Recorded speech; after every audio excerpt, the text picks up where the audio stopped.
Say you just built a shiny new system, only you notice that you forgot one thing. RAM. No problem, RAM's been pretty cheap over the last, well, at least the last year or two. The price fixing days are over. So let's hop on over to Amazon, find ourselves a kit on the cheap. Oh no. Oh, please no. Not RAM again.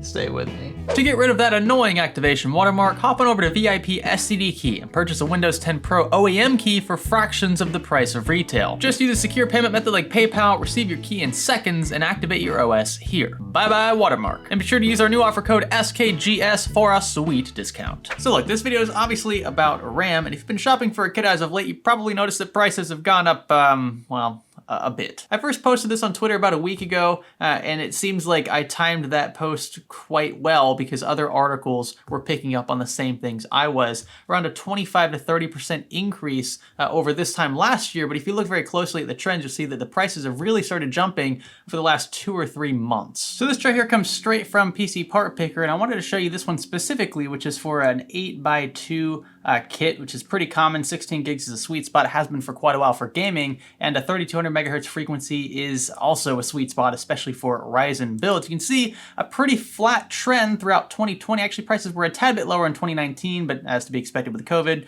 small price bump across the board here. But ever since 2021, look at these prices, just been trending upward. Now, actually, this black line is supposed to represent, I believe, the average, but a lot of these kits that are below that black line have been the deals, the bargains that I've been going for, especially in my own personal builds when I don't get RAM sent to me for a build. These are usually in the $50 to $60, $70 range. For a 3200 megahertz 16 gig kit, that's pretty awesome. In fact, we have a dedicated video about an alloy kit of DDR4, same specifications, same capacity, everything. I think it was $55, $60, the cheapest I had seen a kit like this ever. And that is pretty much unheard of now. Finding this sort of configuration for $60, it's just, unless you're buying used, it's probably impossible now. Now, this news really isn't news to people who have been kind of following this trend in the industry. In fact, articles from PC Gamer and the like back in January of this year were calling RAM prices skyrocketing, and they were saying that back then would have been a great time to buy RAM. I still think it's probably an okay time to buy RAM. I know that people, you see, oh, RAM prices are increasing. Oh, I'm not gonna buy it now. I'm gonna hold out for another year. I don't really think that's the smartest play either, and here's why. Supply and demand. And I've got to say, even though I love economics, that was like a big concentration of mine in college, I hate that phrase at this point in 2021. It's been so overused, I feel like. Even I've overused it to an extent when it comes to describing the things that we're seeing in the market. It's like the cop-out. Oh yeah, it's just supply and demand. Well, that's why graphics cards are priced the way they are. Supply and demand. Blame the invisible hand. Anyway, that aside, if we really wanted to dive into the details here, yes, that is a factor. The demand for RAM has never been higher because the demand for consumer PCs has never been higher. But you've also got to look at production. You've got to look at DDR5, the anticipation of DDR5 arriving possibly in Q4 2021, more than likely 2022 if I'm being frank, 5th gen Ryzen, whatever Intel comes up with that's actually a viable step in the right direction if I'm being honest. Those platforms, very likely they'll utilize DDR5. That would be the next big step, the next logical step.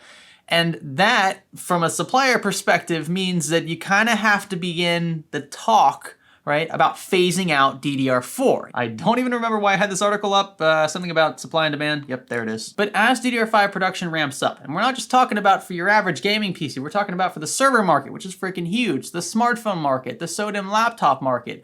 The suppliers know about these things. They know roughly when these platforms will launch, and they need to scale production accordingly to meet that initial demand. So it's an ebb and flow. Naturally, as production for one unit increases, production for the other has to decrease, assuming that your resources remain the same throughout. So you have to focus more of those resources toward where you expect most of the demand will be, and in a few years, that will most definitely be DDR5. And I mean, just look at DDR3 as an example, an inferior technology that is more expensive than the newer, shinier DDR4. So it's gonna happen. DDR4 will continue, I expect, to become more and more expensive. Sure, you can always find cheaper kits on used sites, and if you want to buy used, you think that there's real value there, and oftentimes there is, that is a perfectly viable solution to this problem. But I don't think that it's the end all be all if you happen to spend $20, $30 more for a kit of RAM now than you would have 3 or 4 months ago. Yeah, it would have been nice to have pocketed that extra money or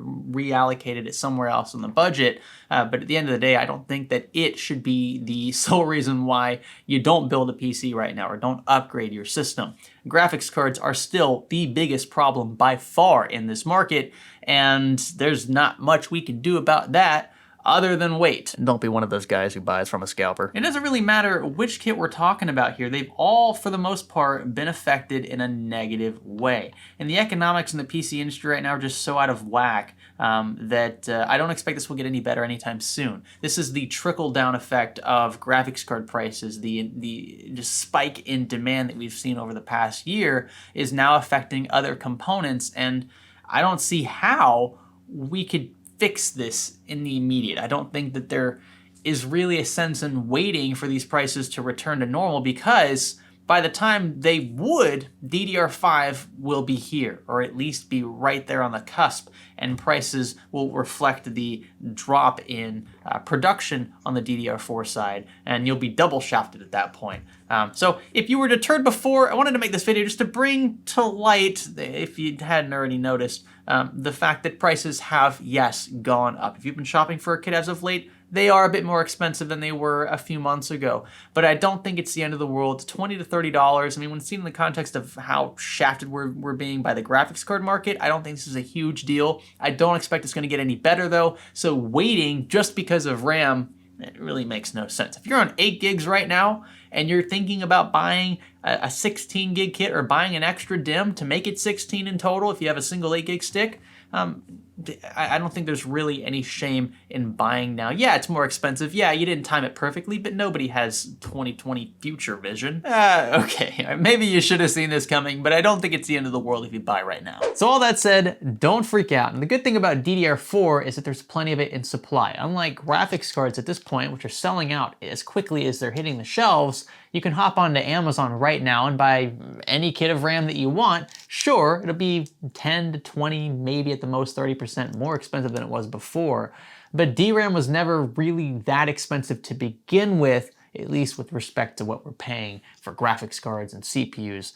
If you're spending, $500 on a 64 gig kit, okay, yeah, that's a pretty sizable purchase, but 60, 70, 80 bucks for a 16 gig kit of DDR4 isn't a huge chunk of most budget builds out there. And as a result, I don't think that this should ultimately dissuade you from either upgrading RAM kits or building a system that maybe relies on an older graphics card that you've got laying around, or maybe even an APU in a dire situation. With that, be sure to leave comments down below. Give this video a thumbs up if you appreciated it. Consider subscribing, and I'll catch you in the next one. My name is Greg. Thanks for learning with me.